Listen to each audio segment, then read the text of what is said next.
예, 안녕하십니까. 서순복입니다. 오늘은 Practical Electronics for Inventors 해가지고, 제3장. 지금 저번 영상에서부터 시작해가지고, 주로 이제 주요, 이제 기본적인 이제 주요 부품에 대해서 하고 있습니다. 이제 전에는 뭐 케이블 같은 이제 그런 종류에 대해서 이제 했고, 오늘은 이제 스위치, 그 다음에 뭐 계전기, 이제 릴레이, 그 다음에 이제 저항, 뭐 이거에 대해서 이제 간단히 살펴볼 겁니다. 근데 이제 우리가 뭐 또 아는 내용인데 이제 집중해야 되는 거는 이제 아무래도 이제 뭐 용어 같은 거죠, 용어. 그 용어가 중요한 게 우리가 예를 들어 가지고 뭐 SP, 뭐 ST 뭐 이렇게 얘기하면은 이제 좀 헷갈리죠. 그러니까 이 ST 뒤에 설명하겠지만 요게 S 싱글 폴 그 다음에 이제 싱글 스루 뭐 이렇게 해가지고 이제 표현이 됩니다. 그 다음에 SPDT 요게 이제 싱글 폴 이제 더블 스루 이제 이렇게 우리가 표시를 하는데 우리가 이런 어떤 슬라이드 스위치나 뭐 이게 이제 뭐 키면 접점이 붙고 그 다음에 이제 또 바로 하면 또 떨어지고 뭐 이런 건 우리가 뭐 유치원생도 알 수 있는 개념이죠. 근데 우리가 현업에서 얘기를 하다 보면은 뭐 여러 가지 용어들이 나오죠. 이제 SP, ST, 뭐 DP, DT, 스위치 가자, 뭐 찾아와봐. 이제 뭐 고참이 그럴 수 있죠. 이제 그러니까 뭐 DP, DT 스위치 아무거나 찾아와봐. 뭐 그렇게 했는데 이제 이 기계적으로는 우리가 이제 이리 알 수 있는데 사실 이제 현업에서 하다 보면 이런 전문 용어를 쓰다 보면은 좀 이제 그 처음 이제 입사한 사람들은 좀 헷갈릴 수가 있는 거죠. 또 고참들은 또 은근히 이제 잘 쓰지도 않는 그런 전문 용어를 써가지고 또 뭐 갓 들어오는 이제 후배들 좀 골려주려고 또 이런 사람들도 있기 때문에 이제 이런 용어를 우리가 좀 알면 좋을 것 같습니다. 그래서 또 실무를 하다 보면은 사실 그냥 우리가 흔히 쓰는 이제 표현을 해도 이제 충분한데 괜히 이제 이런 어려운 이제 말을 이제 써가지고 뭐 하는 그런 이제 사람들도 많이 있기 때문에 우리가 또 알아야 되고 그 다음에 이제 그쪽 필드에서는 흔히 쓰는 용어이기 때문에 그러니까 내가 이제 잘난 척하기 위해서 하는 게 아니고 이제 특정 필드에서는 그 용어를 이제 그냥 의뢰 쓰기 때문에 그냥 입에서 이렇게 쉽게 이제 나올 수가 있거든요. 그러니까 이제 이런 용어들을 우리가 좀 알고 있으면 좋을 것 같다는 얘기죠. 그러니까 우리가 뭐 유지 보수를 한다든지 어떤 산업 이제 그 같은 경우 이제 전기 설비를 뭐 이렇게 이제 좀 교체하는 이제 이런 일을 주로 하시는 분들은 또 이제 이런 용어들을 그냥 흔히 쓰듯이 하기 때문에 이제 할 수 있는 거죠. 이제.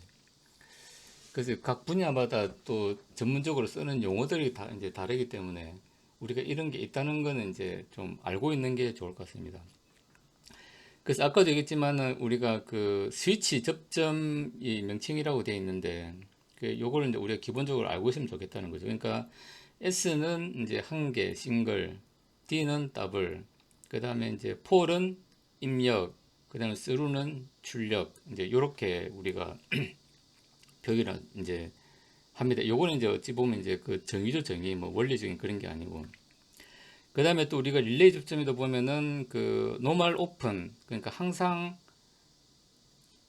그러니까 어떤 동작을 해야 떨어지는, 근데 동작을 안 하면 항상 붙어 있는 이제 노멀 오픈.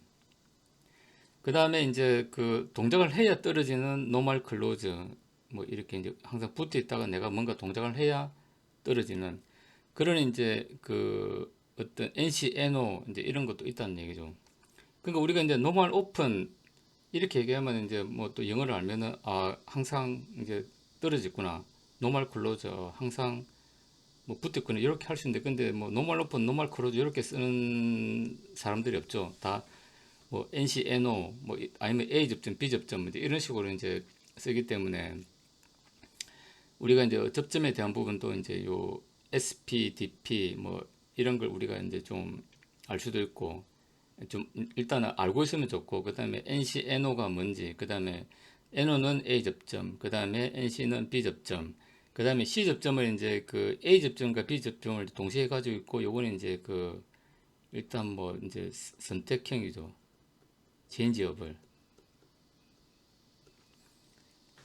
그러니까 이제 이런 게 이제 C 접점이다. 그러면 이제 우리가 뭐 A 접점 릴레이 가져와, 뭐 B 접점 릴레이 가져와, 뭐 그다음에 이제 뭐 C 접점 릴레이 가져와봐 이제 뭐 우리가 이제 어떤 그 개발이나 산업 현장에서는 특히 산업 현장에서는 이제 유지 보수를 하고 막 이런 부분에서는 이런 용어를 우리가 이제 그 흔히 쓸 수 있다는 거죠. 이제 근데 이런 걸 잘 모르면은 이제 또 뭐 고참한테 이제 그것도 몰랐냐 뭐 또 이렇게 싫은 소리 들을 수 있기 때문에 알고 있으면 좋다는 겁니다.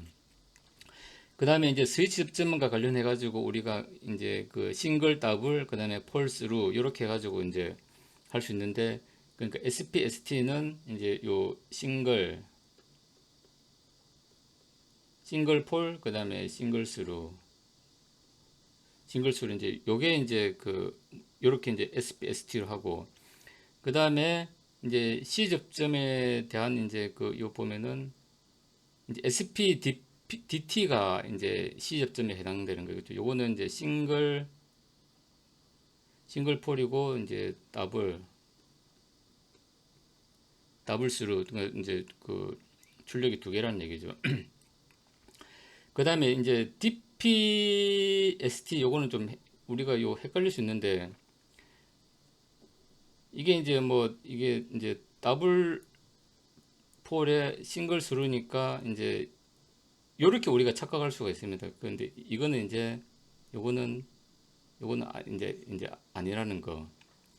그러니까 이제 이 그 더블 폴은 두 개고 그 다음에 이제 이 그 스위치가 요 이제 동시에 이제 동작을 하기 때문에 그래서 각각에 대해서 이제 하나로 뭐 이렇게 보면은 이제 어찌 보면은 SPST가 이제 이중화되어 있다 뭐 이런 개념으로 이제 좀 볼 수 있는데 또 이런 걸 이제 이렇게 이제 DPST로 이렇게 좀 정의를 한답니다. 그러면은 이런 걸 주로 이제 쓰는 분야에서는 이제 이런 어떤 정의를 뭐 이제 알고 있으면 좋겠죠, 이제. 그 다음에 이제 DPDT, 그 더블 스루는 이제 이런 게 이제 더블 폴, 그 다음에 이제 더블 스루. 이런 게 이제 그 DPDT고 항상 얘도 마찬가지만 항상 이제 요 보면 두 개가 이제 동시 동작.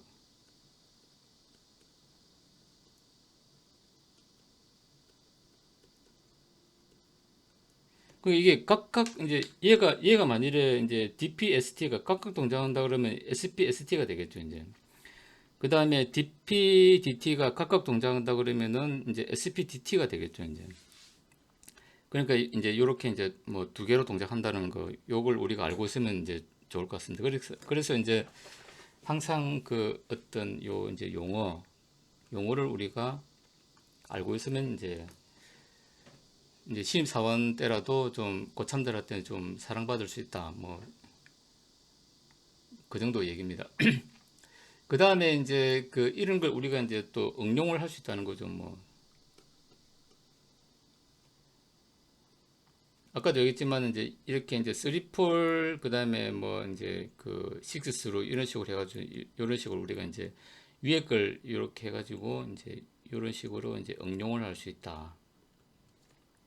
그래서 이제 이렇게 다양한 형태들이 이렇게 이제 나온다. 뭐 요 정도로 우리가 알고 있으면 될 것 같습니다. 그러니까 이것도 이제 보면은 이제 입력은 이제 이것도 동시 동작인데 입력은 이제 3폴이죠. 3폴이고 그 다음에 이제 출력은 이제 포스로 이제 이렇게 된다. 뭐 그러니까 요 보면 이제 DP 그러니까 AT 요것도 지금 요게 이제 동시 동작이죠. 동시 동작. 그러니까 이게 뭐 하나를 돌면 두 개가 같이 이렇게 돌아가겠죠. 그리고 그다음에 이제 입력은 여기 보면 이제 요렇게 해가지고 이제 더블 폴 그다음에 이제 요 8개가 되니까 이제 스루 뭐 이렇게 된다. 뭐 이렇게 보시면 될 것 같습니다. 그다음 우리가 이제 뭐 토글 스위치는 뭐 워낙 이제 많이 쓰니까 뭐 이런 형태에 있다. 그러니까 지금 이제 뭐 요거는 이제 이런 종류가 있다. 뭐 이렇게 보시면 될 것 같습니다. 그다음 우리 푸시 버튼도 요거 많이 쓰죠. 이제. 푸시 버튼도 많이 쓰고 또 LED가 있는 형태도 있고 없는 형태도 있고. 그다음에 이제 우리가 스냅 스위치 같은 경우도 이제 요런 거 많이 쓰죠. 이제 이게 어떤 이제 내가 물건이 이렇게 딱 지나가면 얘가 이렇게 이제 딱 해가지고 요 스위치를 이제 이게 이제 눌러가지고 그래 뭔가 또 카운트 되고 또 지나가면 다시 또 얘가 이제 이렇게 이제 지나가 버리면 다시 복귀가 딱 되고 뭐 이제 이런 식으로 해가지고 어떤 컨베이어 벨트에 이제 어떤 그런 물건이 지나가는 몇 개가 지나갔는지 이런 거 개수를 할 수도 있고 뭐 이렇죠 이제. 그다음에 로타리 스위치 뭐 이런 거 이 뭐 회전형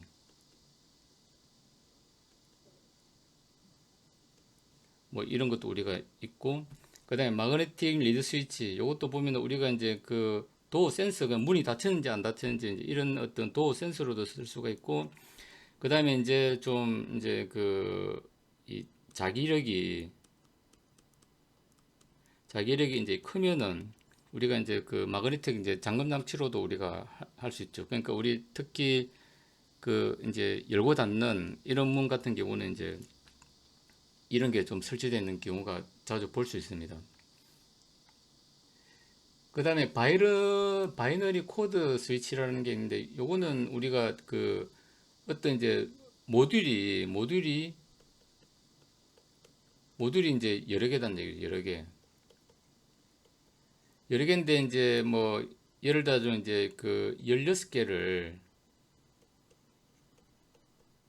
이제 뭐 어떤 그 개별 동작을 하도록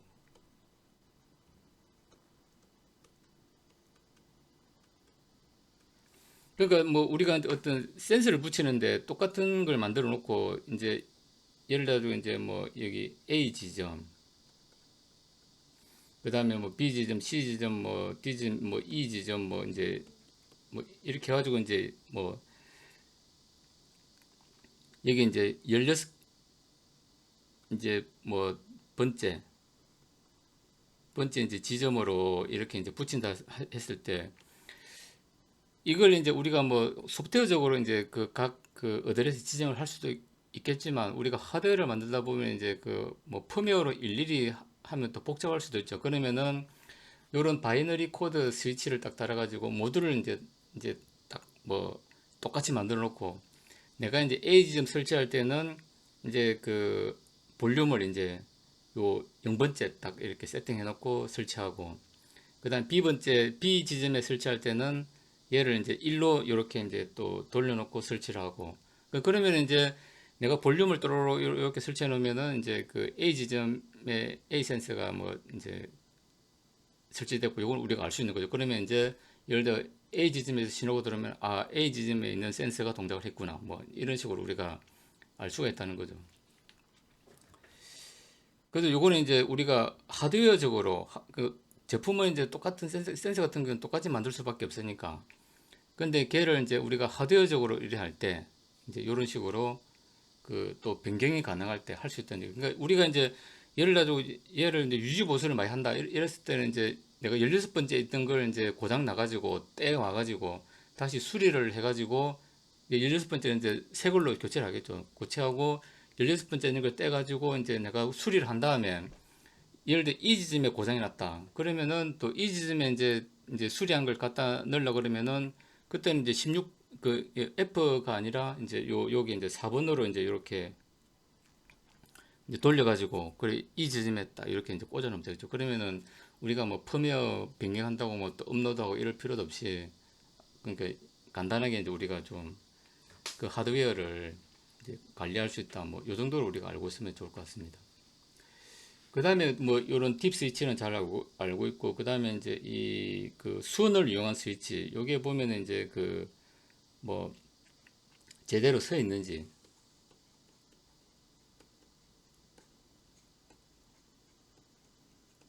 그 어떤 이제 중요한 장비가 이게 약간 좀 기울어지면 안 된다. 뭐 이런 이제 수평을 잘 유지해야 되고 이게 기울어지면 안 된다. 기울어지면 큰일 난다. 뭐 이런 어떤 장비 같은 경우 이런 걸 설치해 놓고 하면 기울어지면 얘가 이제 오픈이 되죠. 이렇게 오픈이 되면 기울어지면 오픈이 되니까 이제 그 우리가 이제 멀리서도 안 보는 상태에서도 아 A라는 장비가 이게 기울어졌구나 뭐 이렇게 알 수가 있다. 뭐 이런 거죠. 이런 건 참고로 알고 있으면 될 것 같습니다. 그 다음에 이제 이 적외선을 이용한 여러 가지 이제 이런 그 센서들 뭐 이런 것도 있다. 그 다음에 우리가 이제 아파트 복도가 긴 이제 그 긴 경우 이제 우리가 그 복도 그걸 이제 저 이제 복도등을 끄고 켜기가 어려운 경우가 많죠. 그러니까 예를 들어 안방에서 내가 나갈 때 이제 좀 밤에 나가는데 복도 전등을 켜고 이제 그 출입문을 나가는데 그럼 이제 꺼야 될 거 아닙니까 이제. 그럼 다시 또 뭐 저기 안방 근처까지 가가지고 또 켤 수는 없으니까 그러면 이제 스위치를 요게 이제 그 하나는 안방 근처고 요거는 이제 그 출입문 근처 이렇게 설치해 놓으면 이제 안방에서 켜고 이제 와가지고 외출 나갈 때 이제 그 출입문 근처에서 끄고 이렇게 이제 하는 게 가능하겠죠. 그러니까 이거는 아마 뭐 아파트에 설치된 게 많을 겁니다. 근데 이제 우리가 이제 전기공사를 한다고 할 때 이제 그 이런 식으로 스위치를 구성을 하면은 이제 끄고 켜는 걸 우리가 자유자재로 할 수 있다. 뭐 요 정도로 알고 있으면 좋을 것 같습니다. 뭐 그다음에 이제 이거는 뭐 스위치를 우리가 이제 이런 식으로 이제 좀 응용을 할 수 있다. 뭐 이제 이런 거죠. 그다음에 이제 릴레이 우리 뭐 흔히 이제 계전기라고 하는데 그러니까 우리가 이제 보통 릴레이라는 말은 많이 쓰는데 이게 또 계전기라고 말을 쓰면은 또 이게 계승기는 뭐지? 이제 뭐 이제 이런 경우도 좀 가끔 있는 것 같습니다. 그러니까 릴레이는 계승기다. 이렇게 우리가 좀 알고 있으면 좋을 것 같습니다. 저도 이제 옛날에는 그냥 릴레이만 이제 알았지 뭐 어떤 계승기라고 들으면 릴레이하고 계승기는 또 다른 건가 뭐 이제 이런 이제 좀 약간 그 이게 똑같다는 걸 이제 인지하는데도 뭐 저도 개인적으로 좀 상당히 시간이 걸렸던 것 같습니다. 그러니까 보통 다 릴레이를 쓰지 그 계승기란 말은 사실 좀 잘 안 쓰기 때문에 그 릴레이는 계승기다 뭐 이제 이런 걸 우리가 이제 좀 이참에 뭐 알고 있으면 좋을 것 같습니다. 근데 이제 릴레이는 그 스위치는 이게 이제 그 어떤 사람의 힘으로 동작하는 거죠. 아니면 이게 기계적 힘으로 동작하는데 이게 릴레이는 이제 전기 신호로 이제 접점을 조작 가능하다. 붙이고 떼고를 이제 할 수 있다. 뭐 이 차이가 있는 것 같습니다. 그러니까 이제 스위치를 구동하려면 내가 이제 직접 하거나 뭐 이제 기계가 이렇게 가면서 이제 뭐 어떤 그 스냅 스위치를 건드린다든지 이렇게 해야 되는데 릴레이는 내가 멀리서 이제 전기 신호를 딱 보내가지고 붙여 떼 뭐 모터 구동해 이제 뭐 이런 식으로 우리가 이제 할 수 있기 때문에 이제 멀리서 우리 흔히 뭐 원방 감시라고 그러죠. 원방 감시 뭐 원방 조작 뭐 이렇게 해서 멀리서 이렇게 좀 하는 걸 뭐 조작 이제 이런 게 사실은 이제 릴레이로 하면은 이제 통신을 통해서 한다든지 이런 걸 통해서 이제 가능하다는 거죠. 그러니까 전기로 접점을 이제 떼고 붙이냐 아니면은 이제 내가 직접 사람 손으로 이제 떼고 붙이냐 하는 거. 사람 손으로 직접 하는 거는 이제 스위치고 그 다음에 전기 신호로 이제 접점을 떼고 붙이는 거는 릴레이, 계전기다. 뭐 이렇게 이제 구분해서 우리가 이해를 하면 좀뭐 도움이 될 것 같습니다. 계승기에도 마찬가지로 이제 여기 보면 뭐 SP, ST 뭐 이런 식으로 이제 좀 SP, DP, 뭐 DP, DT 이런 식으로 우리가 이제 그 스위치하고 똑같은 그런 이제 접점 이제 방식을 우리가 쓰고 있다. 뭐 요렇게 보면 될 것 같습니다. 그래서 뭐 릴레이 형상은 이제 뭐 이런 식으로 이제 좀 여러 가지로 이제 좀 되어 있다는 거하고, 그 다음에 우리가 이제 그 SSR이라 그래가지고 이제 반도체 릴레이도 있습니다. 그러니까 이제 우리가 솔리드 스테이트 릴레이라 그래가지고 이제 반도체를 구동하는 건데, 여기에 보면은 이제 트랙이 이제 양방향으로 이제 내장이 이제 되어 있다는 거죠. 이게 대전류도 있고, 특히 대전류도 많이 쓰죠 이제. 그래서 우리가 어떤 SSR이라는 이런 반도체 릴레이도 있다. 뭐 그렇게 알고 있으면 되고, 이 반도체 릴레이는 이런 이 코일이 없기 때문에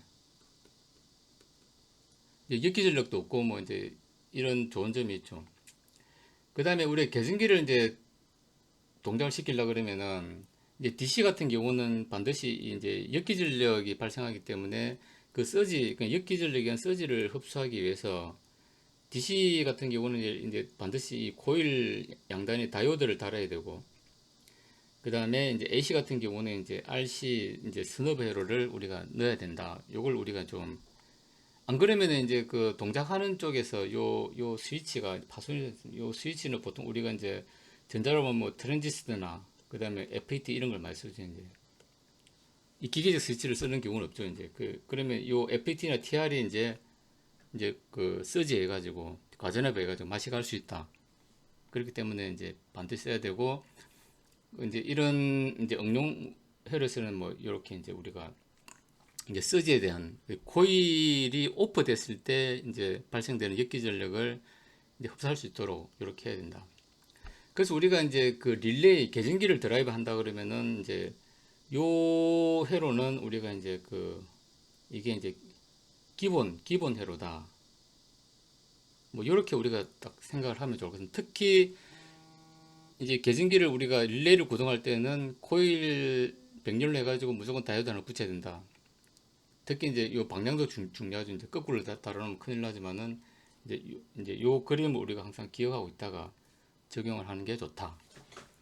뭐 이렇게 볼 수 있습니다. 그 다음에 이제 저항은 워낙 이게 좀 다양하기 때문에 뭐 이제 이런 이제 좀 여러 가지 형태도 있고, 그 다음에 우리가 이제 저항을 이용하는 것도 뭐 다양하게 많습니다. 여기 보면 이제 볼륨 저항도 있지만은 우리가 이제 어떤 그 열적 어떤 효과를 이용하는 것도 있고, 그 다음에 여기 보면 광 센서도 있고.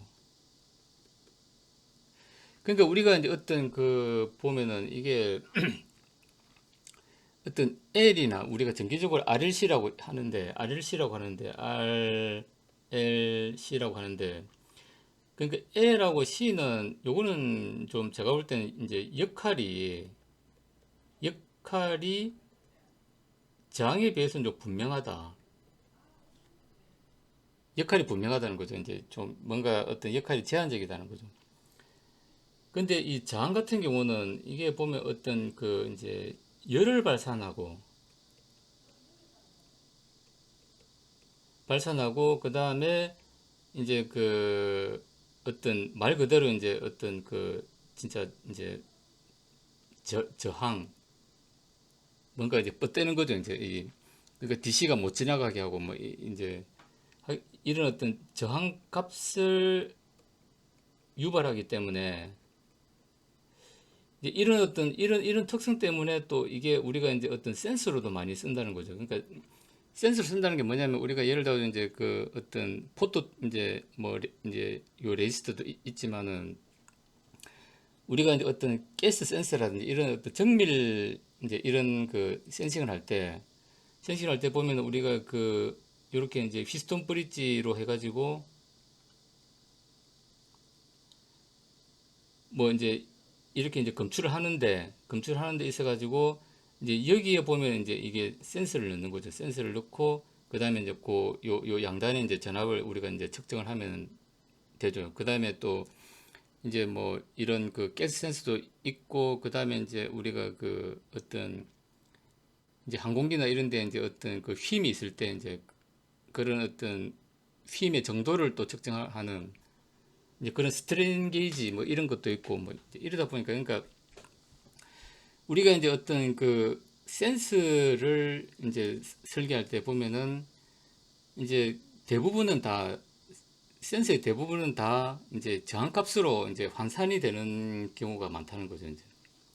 그러니까 그렇기 때문에 이게 그다음에 또 연료 소비하고 이런 부하로서의 이제 좀 작용도 하고 그다음에 어떤 것에 저항하는 것에 대해서는 이제 또 그런 특성을 이용해 가지고 또 어떤 센서에서 나오는 어떤 그런 정기적인 값들이 이제 저항으로 저항의 개념으로 환원을 해 가지고 우리가 이제 광량도 측정하고 그다음에 뭐 가스의 어떤 상태도 측정하고 뭐 그다음에 이제 어떤 그 이제 장비의 어떤 스트레스도 측정하고 뭐 이런 다양한 걸 한다. 그러니까 우리가 이제 어떤 그 그냥 RLC 이렇게 했을 때 L과 C는 어떤 리액터로서 이제 좀 서로 이제 주고받는 어떤 그런 비슷한 이제 동작이 이제 서로 상대적인 어떤 개념의 동작이 좀 이제 명확한데 근데 이제 이 저항 같은 경우는 좀 그 어떤 적용하는 데 있어 가지고 범위가 그러니까 우리 RLC 공진 외에도 이제 다른 여러 형태로 이제 쓰고 있다. 뭐 이렇게 우리가 이해를 하면 좀 좋을 것 같습니다. 그러니까 우리가 이제 흔히 전기할 때 회로를 보면 제일 먼저 배우는 게 이제 뭐 RLC 요게 좀 이제 어려운 개념이기도 하고 이제 어떤 공진 특성에 특히 통신 같은 거 하는 분들한테는 이런 공진 특성이 좋기 때문에 이제 중요하기 때문에 RLC 뭐 공진 뭐 직렬 공진, 병렬 공진 뭐 이렇게 하는데 그러니까 그렇게 하면 이게 이제 RLC가 이제 같은 어떤 이제 기능을 하는 어떤 부품으로서 이렇게 이제 생각할 수 있는데 이제 제가 볼 때는 이제 그 LC는 서로 이제 공진을 하기 위한 어떤 상대적인 파라미터를 서로 이제 좀 상대적으로 이제 좀 죄송합니다.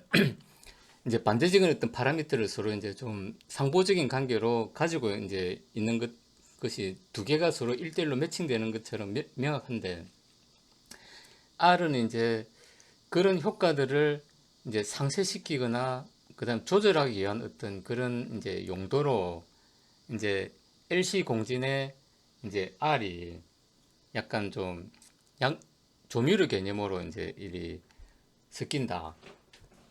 그러니까 R이 가지고 있는 이런 다양한 어떤 기능 중에 이제 어떤 저항의 기능을 이용해 가지고 어떤 LC 공진을 이제 크기도 하고 줄이도 하고 뭐 감쇄 특성을 이제 좀 크게도 하고 작게도 하고 이제 이런 양념 역할을 한다. 뭐 이렇게 이해를 하고 이제 우리가 어떤 RLC 공진을 보면은 좀 도움이 되지 않을까 싶기도 합니다. 그래서 이제 여기서 얘기하고 싶은 얘기는 우리가 저항이라는 거는 이제 RLC 어떤 공진의 어떤 그런 R이 아니고 그 보다 좀 광범위한 이제 그런 개념의 어떤 우리가 소자다. 뭐 이렇게 우리가 생각을 하고 접근하는 게 좋겠다 하는 거죠. 그래서 우리가 이제 저항을 하게 되면 이제 이 전격을 우리가 저항의 전격을 결정할 때 이제 우리가 요 와테이지 이제 전력을 우리가 이제 중요하게 생각한다는 거죠. 그러니까 우리가 이제 예를 들어 가지고 그 보면은 이제 콘덴서 같은 경우 우리가 이제 어떤 디레이팅을 따질 때 이제 그 전압을 중요하게 하죠. 전압 이게 이제 요 내가 뭐 이제 이게 지금 뭐 10V짜리냐 30V짜리냐 이제 그게 중요하고 이 인덕터 같은 경우는 이제 이게 전류가 중요하죠. 그 내가 1A 흘릴 수 있는 거냐 2A 흘릴 수 있는 거냐 이제 이런 거고 그 다음에 장은 이게 이제 전력이죠 전력. 그러니까 이제 어떤 우리가 이제 그 디레이팅을 결정할 때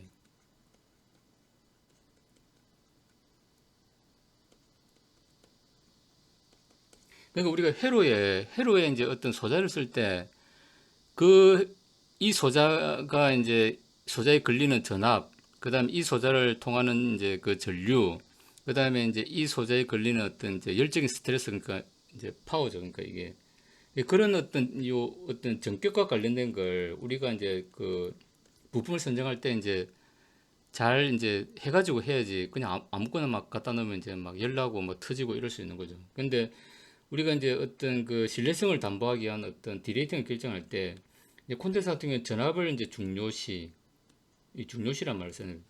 그 다음에 이제 콜 같은 경우는 이제 전류를 중요시, 그 다음에 이제 저항 같은 경우는 이제 그 전력을 중요시한다. 그래서 V, I, 그 다음에 저항은 P는 V, I. 뭐, 요렇게 이제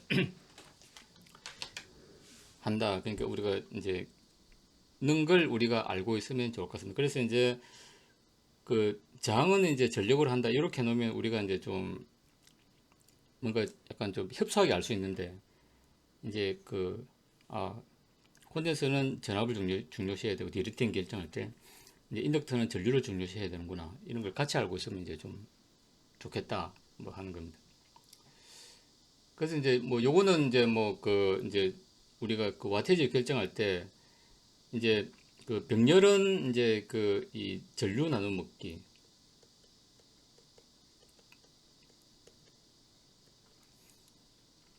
그러니까 우리가 이제 저항을 딱 설치할 때 이제 병렬로 한다 그러면은 전압은 일정하고 전류를 요 저항이 나눠 먹겠구나. 그렇게 해서 전력을 결정할 수 있겠죠. 근데 직렬 같은 경우는 이제 전압을 나눠 먹는다는 거죠.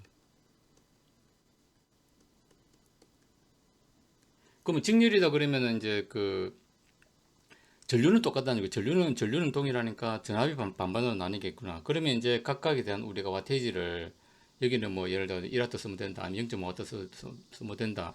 이런 거 우리가 알 수 있다는 거죠. 그러면 이제 직렬이나 병렬에 따라서 이제 어떤 저항을 쓴다, 뭐 어떤 뭐 이제 고참에 이제 물어본다 그러면은 이제 병렬이다 그러면 뭐 전압에다가 전류를 서로 이제 예를 1A인데 0.5A씩 나눠 먹겠구나.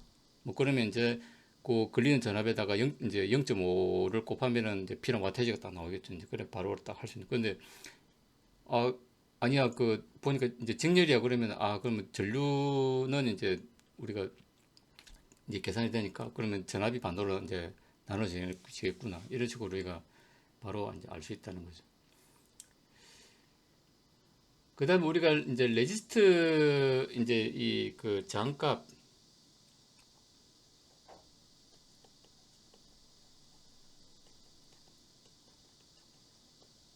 표기를 할 때 이게 이제 좀 헷갈리는데 저도 이제 과거에 LCD 뭐 TV 이런 거 할 때는 이제 SMD만 요 이제 주로 썼기 때문에 사실 이제 그때 한 첫 직장부터 해가지고 이제 LCD 요 할 때까지는 거의 이제 요 딥 타입, 그러니까 D 저항을 가진 딥 타입 저항이 뭐 있다는 걸 알았지 간간히 보긴 봤지만 사실은 이제 실제로 사용할 어떤 그런 기회는 거의 없었습니다. 그래서 이제 저는 이제 97년도부터 직장 생활을 시작했는데 뭐 지금까지도 거의 이제 딥 타입 저항을 사실 뭐 그렇게 많이 써보지는 않았습니다. 써보지는 이제 않았는데 가끔씩 이제 뭐 방산이나 이런 거 하다 보면 아주 오랜 옛날 장비나 그다음에 이제 뭐 민수 쪽에 이제 뭐 BLDC 모터 드라이버를 개발한다든지 이런 거 할 때는 또 와테이지 저항을 써야 되는 경우는 또 딥타입을 가끔씩 쓰는 경우도 있기 때문에 간간히 좀 보긴 봤는데 근데 이제 지금 저도 이제 요 띠 저항을 이제 그러니까 이제 요 띠를 보고 저항값을 알아내는 거는 사실 이제 이 정도 수준으로만 이제 뭐 책에서 봐서 알고 있었지 이제 이런 이제 이 네 가지 옵션이 있다는 거는 사실 저도 잘 몰랐습니다. 이번에 이제 요 좀 자료를 이제 책을 공부하면서 이제 쭉 이제 알게 된 거죠. 그러니까 그전에는 이제 네 자리 같은 경우는 인터넷 찾아보면 이제 요 자료를 찾을 수 있으니까 이제 요 두 자리는 이제 뭐 저항값이고 세 번째 자리는 이제 10의 성수, 10의 성수고 그다음에 네 번째 자리는 이제 퍼센테이지니까 이제 그러면 이제 뭐 앞에 두 개 읽고 이제 성수하고 그다음에 퍼센트 하면 요거는 뭐 5%에 뭐 47kg입니다. 이렇게 이제 바로 알 수 있는. 근데 문제는 뭐냐면 이제 이게 띠가 5개 있는 것도 있고 6개 있는 것도 있더라는 얘기죠. 이제 이런 경우는 이게 이제 인터넷을 우리가 찾아가지고 이런 내용들을 상세하게 이제 공부를 하지 않으면은 사실 좀 이게 신경을 써서 공부를 하지 않으면 사실 어렵다는 얘기예요. 근데 이제 뭐 고장 탐구하러 가가지고 막 어떤 저항값을 좀 이리 알아야 되는데 뭐 그 스마트폰 뒤져가지고 요거 공부한다고 사실 또 뭐 한두 시간 이렇게 이제 허비하는 것도 사실 큰 로스죠. 이제 그래서 이제 보통 하는 게 이제 그냥 아 모르겠다 그냥 이제 멀티메터로 한번 찍어봐 이제 뭐 이제 이런 이제 게 대부분이 있는데 이제 이거는 제가 볼 때는 좀 참고로 알아놓으면 좋을 것 같습니다. 그 지금도 뭐 아무리 이제 우리가 전자산업이 발달했다 하더라도 이게 이제 SMD는 이제 와테이지가 작기 때문에 이게 이제 전격이 전격이 작기 때문에 사실 이제 보통 뭐 0.5W나 1W 이상 쓰면은 이거 보통 이제 보통 D타입만 써야죠. 이제 1W 뭐 이상급은 이제 써야 되기 때문에 이제 이참에 이제 뭐 알아 놓는 게 이제 좋을 것 같습니다. 그러니까 우리가 이제 이 D장 그러니까 딥 타입이라도 이게 표시하는 방법이 이 네 가지 옵션이 있다는 것만 알고 있으면 될 것 같습니다. 그러니까 D가 4개가 있는 경우가 있고 5개가 있는 경우가 있고 6개가 있는 경우가 있다. 이제 그때 이제 하는 게 다르다. 그러니까 제가 볼 땐 핵심은 이제 이겁니다. 그러니까 우리가 저항값을 나타내는 어떤 자릿수가 이제 D 4개가 있으면 앞에 두 자리가 이제 저항이고 그 다음에 이제 그 다음은 요거 이제 우리가 요 성수 10자리 그 다음에 나머지 이제 골드는 여기 보면 이제 그 몇 퍼센트냐 하는 거고 그 다음에 D가 5개 있다. 5개 있다 그러면은 요거 이제 두 가지 옵션이 있습니다. 그러니까 두 가지 옵션인데 한 가지는 뭐냐면은 이제 그 저항을 좀 더 정밀하게 나타나기 위해서 이제 그 저항값을 세 자리로 나타내는 경우가 있다는 거죠. 세 자리로 나타내는 경우가 있고 그 다음에 이제 성수 그 다음에 이제 그 톨러런스 요렇게 이제 요런 거는 이제 아무래도 좀 정밀 뭐 저항일 때 이렇게 표시를 하겠죠 이제. 근데 이제 5개 밴드라도 또 다른 옵션이 있다는 게 이제 이게 어떤 이제 신뢰성 그러니까 내가 오래 쓰다 보면은 이제 그 저항 값의 변화라든지 그다음에 오차의 변화가 있을 거 아닙니까 이제 그런데 오래 써도 그 오차 그 변화의 오차가 적은 게 이제 신뢰성이 이제 높은 건데 이제 그런 어떤 그 신뢰성에 대한 파라미터를 이렇게 표시를 이제 하는 저항이 있다는 거예요. 그러면은 이제 그 앞에 저항값을 표시하기 위한 이제 요걸 두 자리로 하고 그 다음에 이제 10의 성수 한 자리 그 다음에 이제 요 퍼센테이지 한 자리 그 다음에 이제 마지막 다섯 번째가 이제 릴라이빌리티를 이제 뭐 설정하는 건데 요거는 색이 이렇게 이제 좀 뭐 정해져 있는 것 같습니다. 그러니까 이제 이런 식으로 이제 표기를 우리가 이제 좀 참고를 이제 할 수 있다 하는 거고 그 다음에 이제 띠가 6개다. 6개다 하면은 이제 그 여기 이제 좀 정밀 저항값을 표기하기 위해서 이제 그 앞에 이제 저항값을 세 자리로 두고 그 다음에 이제 10의 자리 한 자리 그 다음에 이제 퍼센트 한 자리 그 다음에 이제 그 온도에 대한 어떤 파라미터를 이제 또 이렇게 이제 좀 한다는데 그것도 보면 여기 이제 요거하고 이제 같은데 그러니까 내가 이제 5자리냐 6자리냐 이 따라서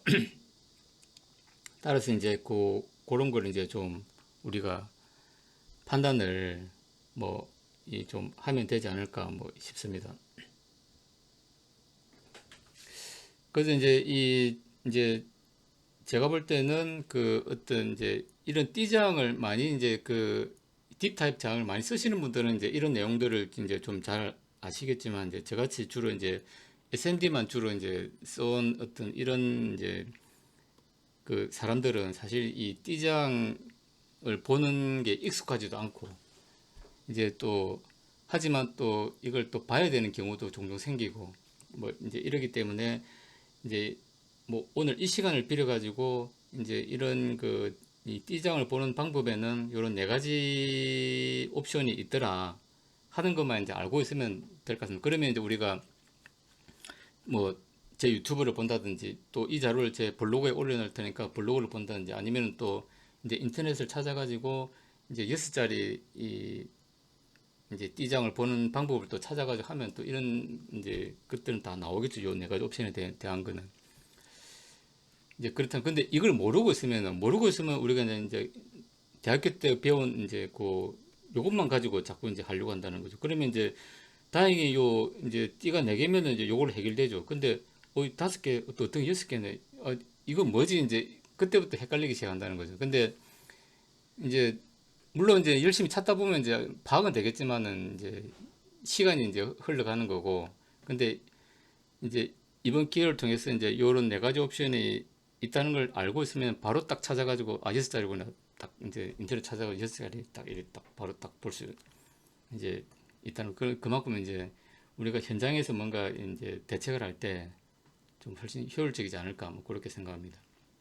그래서 저도 이제 이번에 이제 좀 공부하면서 이걸 이제 새롭게 알았기 때문에 그다음에 이제 가끔씩 저도 이제 이 띠장을 보는 걸 몰라가지고 좀 고생을 한 적도 이제 좀 가끔씩 있기 때문에 조금 이제 좀 강조를 좀 드리는 겁니다.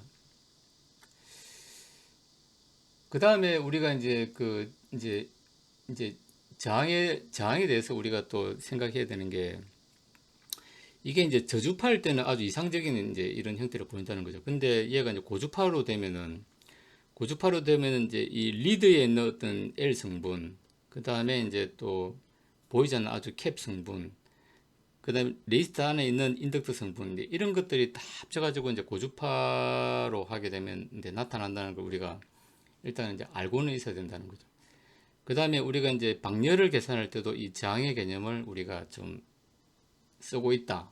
이것도 알고 있으면 좋을 것 같습니다. 그래서 우리가 특히 보면 이제 그 어떤 방열 계산할 때 뭐 이런 이제 식 많이 쓰죠. 이제 식 많이 쓰는데 이제 이런 식으로 우리가 그 보면은 이제 이렇게 반도체가 이렇게 있고 그 다음에 여기 이제 그 이제 다이가 이렇게 있고 여기 이제 정션 있고 이렇게 하면 여기 이제 열이 나는데 거꾸로 계산해 가지고 여기 이제 뭐 여기 이제 공기 중으로 이제 퍼져가는 이제 그 이제 저항, 그 다음에 요 이제 요 합성 수지를 통해서 이제 가는 저항, 뭐 요 이제 뭐 이런 식으로 이제 이 저항으로 이렇게 해가지고 우리가 이제 그 특히 이제 어떤 FET나 이런 이제 예상되는 방열 효과 이런 걸 이제 좀 이제 하는 경우가 있는데 이런 것도 이제 저항의 개념을 이용해서 한다. 열저항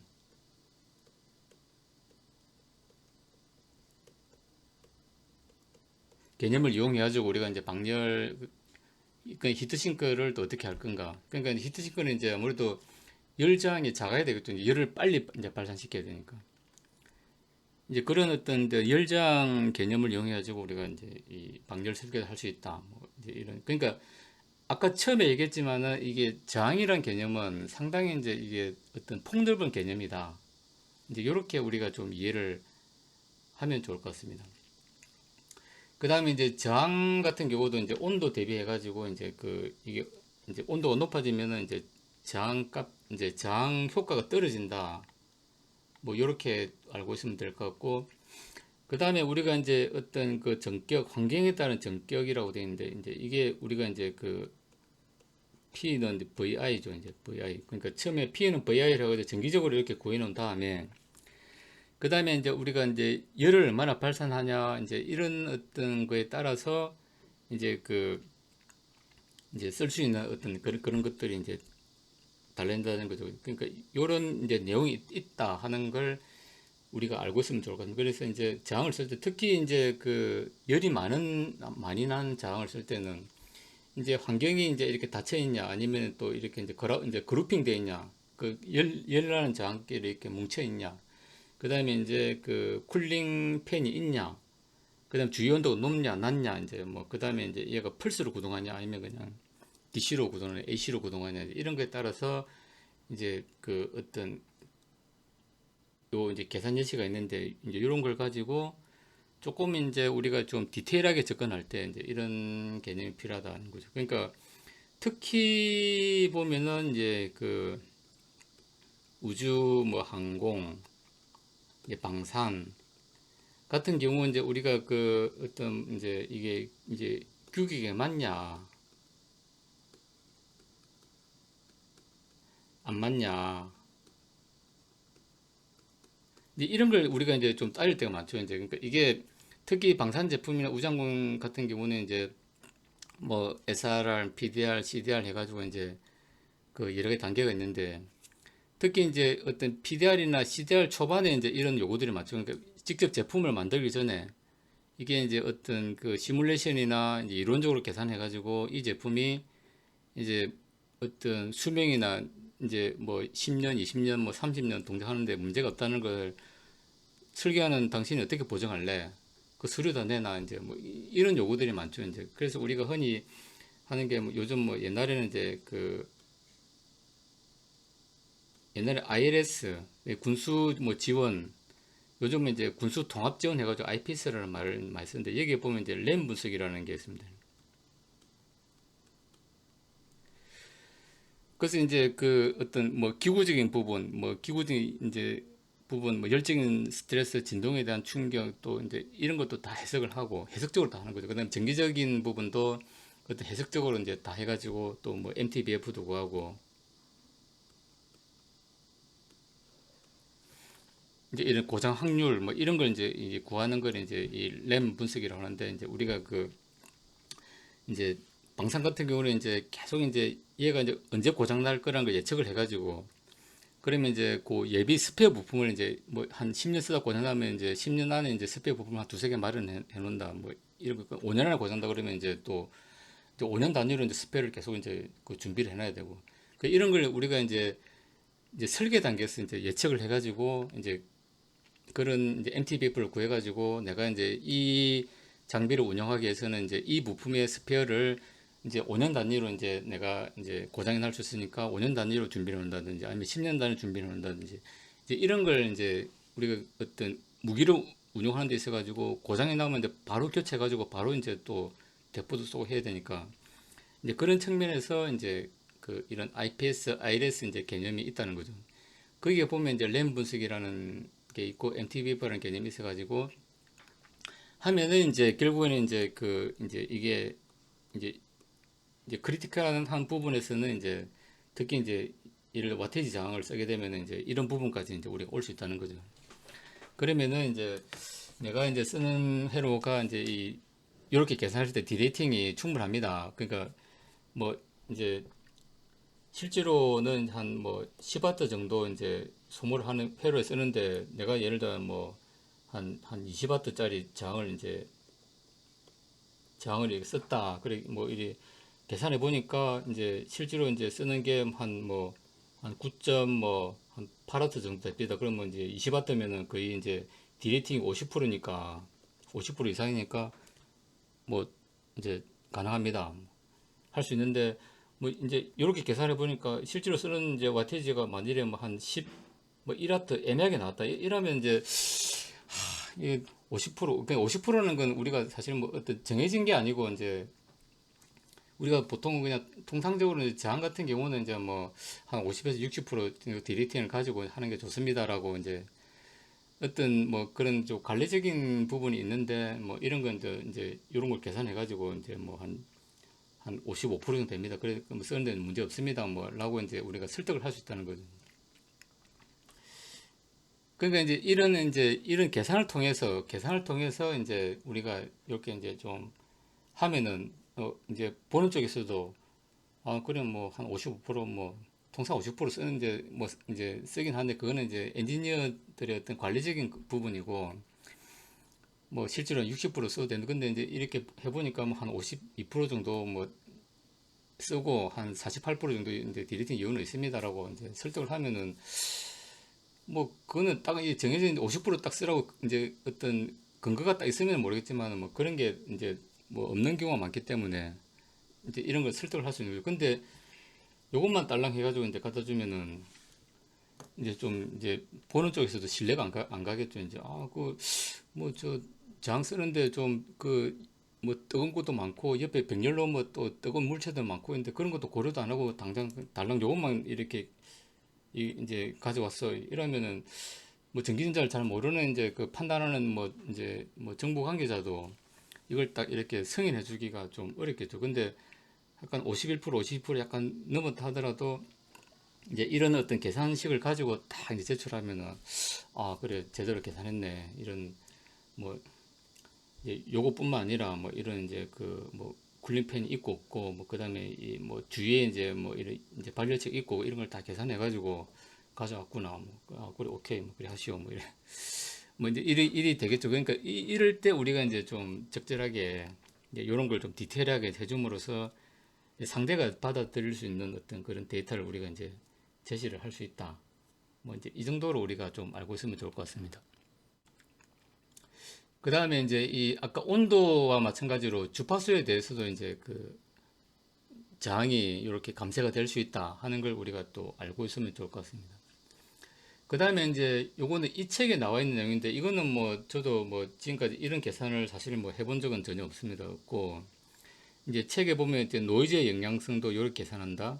그 다음에 이제 전압에 대한 어떤 그런 이제 영향성도 이렇게 계산한다. 뭐 이런 식으로 이제 있으니까 이제 아주 디테일한 부분까지 검토를 해야 되는 경우는 뭐 이제 이런 게 있더라 하는 걸 이제 우리가 알고 있다가 그거 좀 특정하면 이제 좀 그러니까 이 그 프랙티컬 일렉트로닉스 책에 이런 내용이 있더라 하는 걸 알고 있으면 또 그쪽 뒤져가지고 선배님 이런 게 있습니다. 우리 요렇게 계산해가지고 고객을 설득할 수 있을 것 같습니다. 뭐 이제 이런 것에 우리가 활용을 할 수 있다는 거. 그러니까 이제 저항이라도 우리는 V는 IR만 근데 V는 IR, P는 VIR 요것만 가지고 이제 모든 걸 다 이제 해결할 수는 없다는 거죠. 그러니까 이런 디테일한 부분을 알고 있으면 좋다.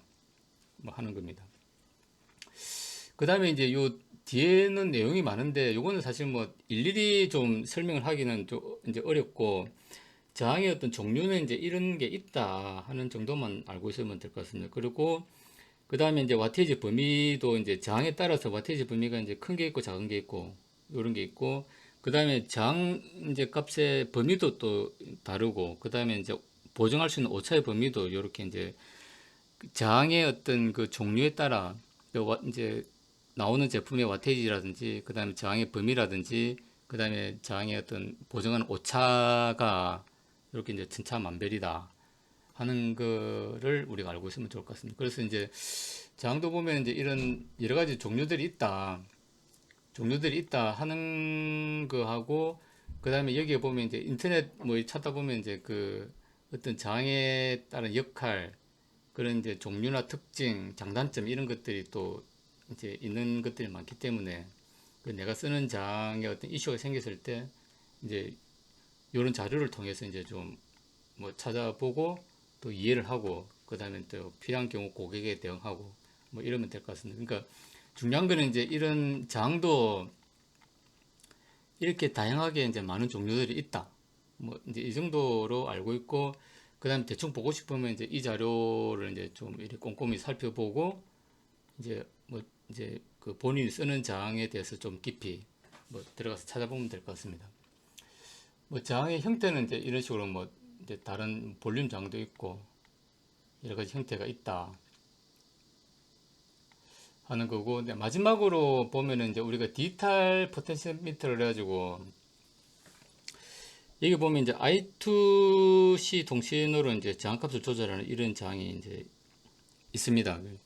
그러니까 아마 이제 이 특히 초심자분들은 이제 이런 저항도 있었나라고 이제 아마 처음 보시는 분들도 좀 이제 뭐 많을 듯 합니다. 그래서 저도 이제 이걸 언제 알았냐면 옛날에 이제 노트북 우리 이제 뭐 이제 그 2000년도 초반 이제 그 이전에는 사실 이제 이런 형태였죠. 이제 그러니까 밝기를 조절하는 데 있어가지고 이제 요 보면 이제 이 베젤에 있는 이제 요 슬라이드 저항 가지고 이제 밝기를 조절했죠. 이제 조절했는데 옛날에는 우리 LED가 나오기 전에는 그때 여기 보면 이제 CCFL이라는 걸 가지고 이제 그 CCFL을 가지고 이제 이렇게 했는데 요거는 이제 뭐 24V를 이제 아니면 배터리 전압이 9V니까 9V를 이제 한 1000V로 이제 1000V 교류로 성합시켜 가지고 이제 요 켜는 겁니다. 켜는데 이제 그 보통은 이제 요 볼륨 저항 값을 이제 인버터로 이제 이렇게 선을 끌어와 가지고 이렇게 이제 요 이 CCFL의 밝기를 이렇게 이제 조절했죠. 이제 조절했는데 그 옛날에 이제 저도 이제 델 컴퓨터 같은 경우는 이제 요 포텐시미터를 써가지고 이제 키보드로 이제 밝기 조절하는 거. 그 요즘 노트북 같은 경우는 이제 기본적으로 이제 LED를 쓰고 이제 뭐 이런 이제 CCFL 이런 걸 안 쓰기 때문에 뭐 디지털로 이제 이 조절 가능하기 때문에 이제 당연하다 생각할 수 있는데, 그 당시 이런 이제 인버터 아날로그 이런 이제 회로를 쓸 때는 사실은 이제 이런 개념은 이제 저는 개인적으로 상당히 좀 이제 약간 충격적이었죠. 그래서 이제 그 이런 이제 그런 이제 이런 디지털 신호로 이제 저항을 조절하는 이런 이제 저항도 있다, 볼륨 저항도 있다는 걸 우리가 알고 있으면은 우리가 어떤 그 엔지니어로서 이제 어플리케이션을 좀 다양하게 개발하는데 뭐 상당히 많은 도움이 될 것 같습니다. 그래서 뭐 오늘 제가 좀 이제 좀 강조하고 싶은 것은 그 제 경험상으로 볼 때 이제 강조하고 싶은 것은 이제 요런 우리 이제 계정기나 스위치에 대한 어떤 접점 개념, 그러니까 SP 뭐 이제 뭐 ST 뭐 DP 그다음에 노멀 클로즈 뭐 A 접점 뭐 이제 그다음에 노멀 클로즈 NC B 접점 그다음에 이제 또 체인지 여벌 뭐 C 접점 이제 이런 개념을 우리가 이제 좀 용어를 알고 있으면은 이제 좀 도움이 된다는 거고, 그 다음에 우리가 현장에서 이제 부딪히는 어떤 그런 어려움 중에 하나가 이제 요런 띠지양 요걸 이제 좀 당장 봐서는 이제 좀 구분하기 힘든 경우가 많은데, 이제 요런 그 띠지양을 읽는 데는 요런 네 가지 옵션이 있다, 네 가지 방법이 있다 하는 것만 알고 있어도 이제 그 훨씬 도움이 될 겁니다. 이걸 모르고 있으면은 네 개는 뭐야, 다섯 개는 뭐야, 여섯 개는 뭐야, 이제 뭐 이거는 인터넷 이제 그걸 모르고 인터넷 찾으면은 사실 이걸 알기가 없죠. 근데 요런 네 가지 옵션이 있다는 걸 알고 내가 인터넷에 찾으면은 훨씬 이제 수월하게 할 수 있다. 이제 요 말씀을 저는 드리고 싶은 겁니다. 요 네 가지 방법이 있다 하더라 하는 것만 이제 오늘을 통해서 알고 있으면은 이제 그거는 이제 그때 가서 찾으면 되는 거죠. 이제. 그 다음에 이제 저항음 같은 경우는 이제 계속 강조드린 것 같이 우리가 이 와테이지를 계산하는데 좀 신경을 좀 써야 된다. 그리고 이제 그 저항 같은 경우는 이제 그 L하고 C와는 조금 다른 측면이 있다. 그러니까 저항의 개념이라는 거는 어떤 열정인 부분, 뭐 그다음에 실제로 저항을 발생하는 부분, 그 센서에 활용되는 부분 이런 어떤 쓰임새가 L이나 C보다는 상당히 좀 광범위하다 하는 걸 우리가 좀 이해를 하고 있으면 좋을 것 같습니다. 그리고 마지막으로 이제 이런 그 디지털 신호로 장값을 조절하는 이 디지털 포텐시오미터라는 것도 있다 하는 걸 알면은 이제 우리가 새로운 어플리케이션을 개발하는데 좀 많은 도움이 되지 않을까 생각합니다.